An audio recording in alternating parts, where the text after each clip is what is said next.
The news of Menglong's death was supposed to bring closure.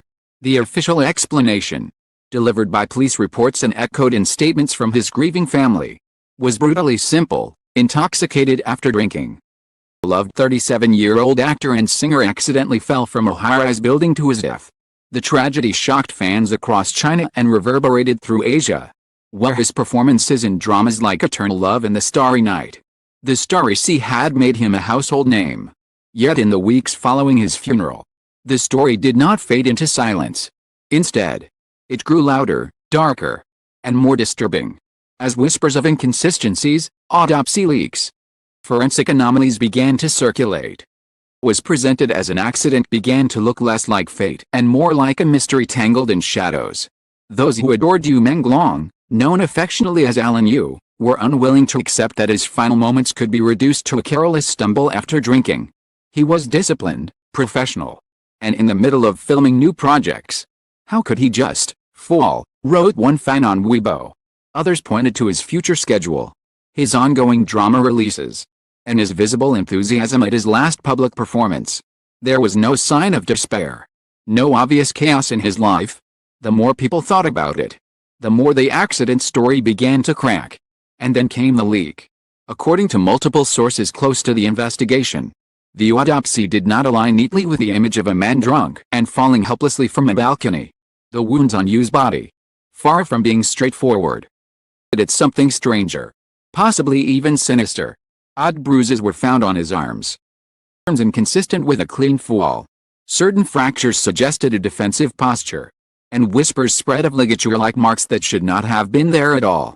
To make sense of this chaos, Red Carpet Revealed reached out to one of China's most respected forensic pathologists, Dr. Li Wenhao, a man known for his work on high-profile cases involving both celebrities and political figures. What he told us sent shockwaves through our newsroom. From what I have reviewed, Dr. Li said in a measured but grave tone, there are injuries that do not correspond with the physics of a free fall. Some wounds suggest interaction before the fall, contact, resistance, or restraint. I cannot conclude it was intentional homicide without more evidence. But to dismiss these findings as irrelevant would be irresponsible. The revelation raised the stakes dramatically. If Menglong's death was not a simple accident, what truly happened on that fatal night? The last known hours of Yu's life provide some clues. On September 10th, he reportedly attended a small private gathering with friends. Accounts differ on how much he drank. Multiple attendees confirmed that he appeared relaxed and in good spirits. At some point, he left early, citing fatigue. The next morning, police confirmed his death, a fall from a residential tower. But timelines can be manipulated, and memories blurred. More pressing were the signs found on his body. Fans, desperate for clarity, began to hunt for information. And soon rumors spiraled online that Yu had been under pressure from shadowy figures in the industry. That he had argued with someone on the night of his death. That his fall was not entirely voluntary. Police, perhaps overwhelmed by speculation, issued a firm statement: no foul play, no criminal involvement, case closed. But forensic science rarely bows to official declarations. The bruises were the first red flag. Dr. Li explained. A vertical fall often results in catastrophic injuries concentrated on one side of the body, depending on the angle of impact. Yu's autopsy, however, revealed bruises of a rounded, irregular shape on his forearms and wrists, marks more typical of blunt contact or restraint than a free fall. This could indicate he raised his arms defensively, Dr. Li noted, as if to shield himself from something. And more puzzling were linear abrasions faintly circling the wrists. They could be post-mortem artifacts, Dr. Li allowed.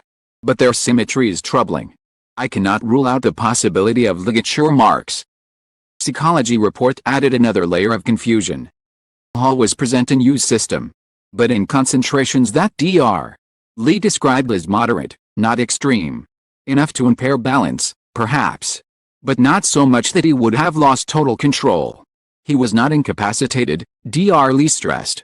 To suggest he simply toppled over a railing without awareness stretches plausibility.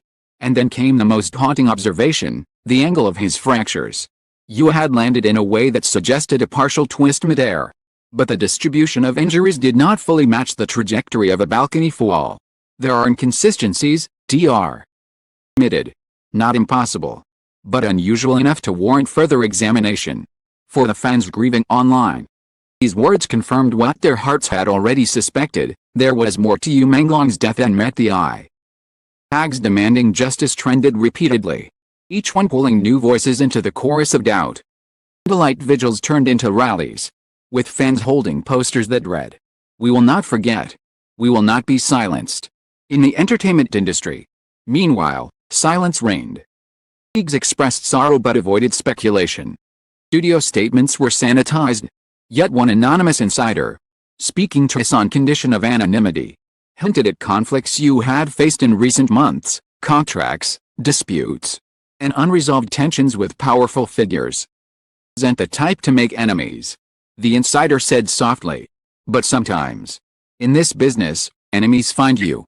The more details surfaced, the less the accident explanation seemed to hold. Instead, darker narrative began to form, one of pressure, secrecy, and unanswered questions. Fans clung to every leaked word. A whisper from behind closed doors, piecing together a puzzle that seemed designed to remain unsolved.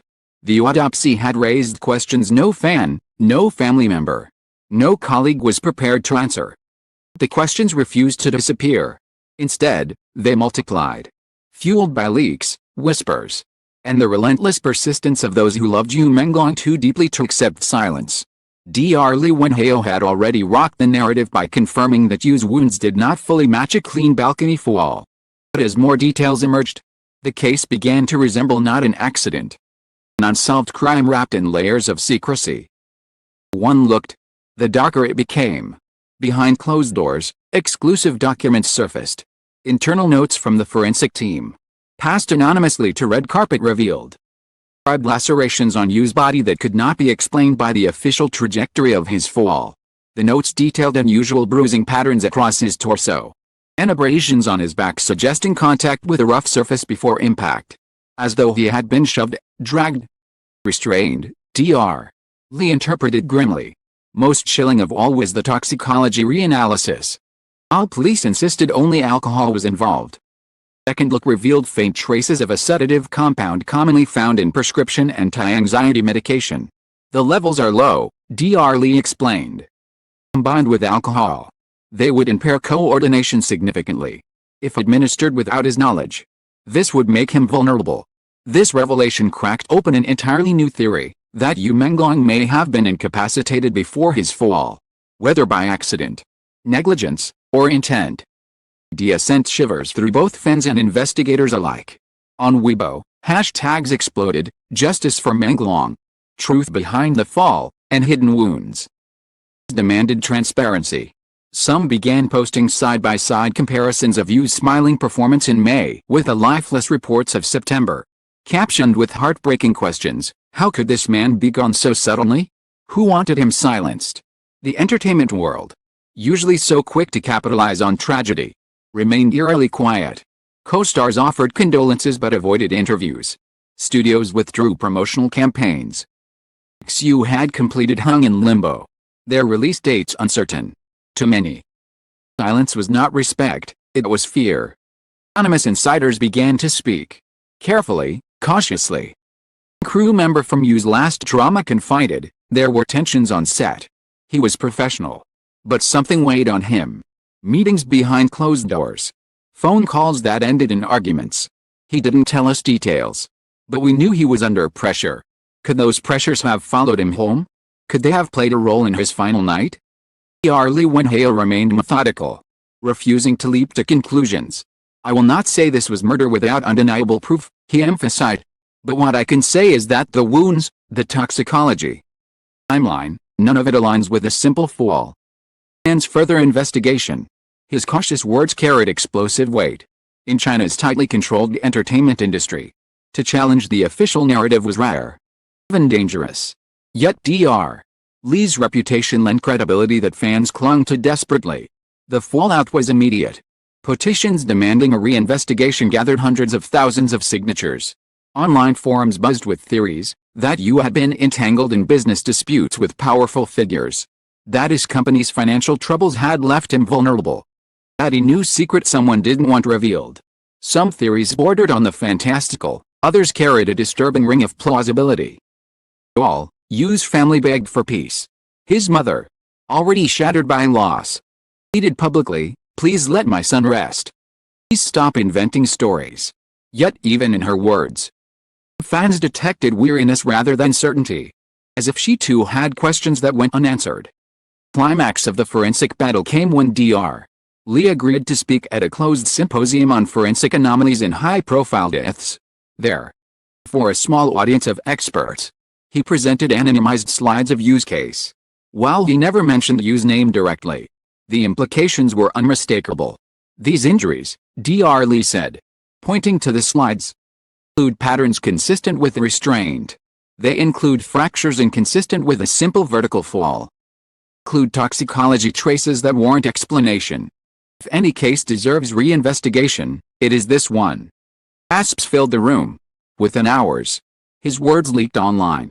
Fans erupted again, emboldened by the validation of their suspicions. The government's response was swift but muted. Officials reiterated the case was closed, offering no further details. Yet their silence only fanned the flames. Absence of clarity. Conspiracy thrived. And so, Yu Menglong's death shifted from tragedy to legend. His story becoming a cautionary tale of fame, fragility, and the shadows lurking behind stardom. Light vigils became marches. Fans chanted for truth. Colleagues posted cryptic tributes, broken hearts, stars, candles, that many interpreted as solidarity without words. What remains is a haunting duality. On one hand, the official record of a man who drank too much and fell by misfortune. On the other, the forensic evidence of wounds, marks, chemicals that whisper of something else entirely. Dr. Lee Wenhao concluded in his final statement to us. It does not bend to rumor, nor to politics. Science tells us that this case is incomplete. We ignore its anomalies. We fail not only the deceased, but also the living who loved him. The truth behind Yu Menglong's death may never be fully revealed. Certain is that his story has transcended his life. He is no longer only the charming actor with delicate features and a voice that could melt hearts. He has become a symbol, a question mark etched into the conscience of an entire generation of fans. And as candles continue to burn outside his old filming studios, words linger in the air like a prayer and a demand. Did Yu Menglong stumble into death, or was he pushed into silence?